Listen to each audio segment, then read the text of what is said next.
Spanish news broadcasts are going to be policed to ensure that men and women on news programs get the same amount of talking time. Yes, this is an actual law that has been passed. We read today, according to the law, newscasts must convey an equal and non-discriminatory image of men and women. They are not permitted to promote directly or indirectly situations of discrimination based on sex.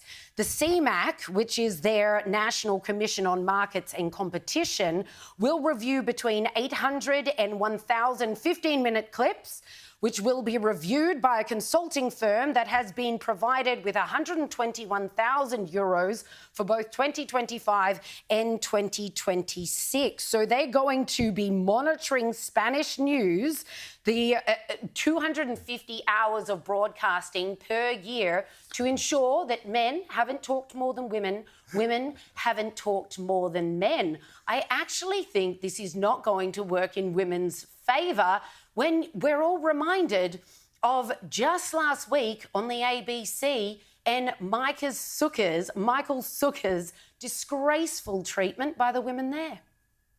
Michael Sukkar, you say you're going to do it. We know how many houses you built while you were in government in that area. It was a few thousand, but it wasn't a few thousand. Sorry, Sarah. I'll get my chance. I'll correct the record on that. Let me just get. I'm going to ask you one more time, and everyone is listening to me ask this question. Sure. How many social and affordable houses will you build? Well, we will fund social and affordable. All right, that's it. You're not answering. Not getting an answer. You'll get an answer out of me.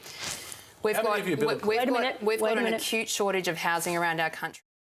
I'm pretty sure this is going to mean women in Spain on news programs have to talk less and won't get to talk more. I find it incredibly funny. What I find incredible is that you took over 1:30 for that introduction.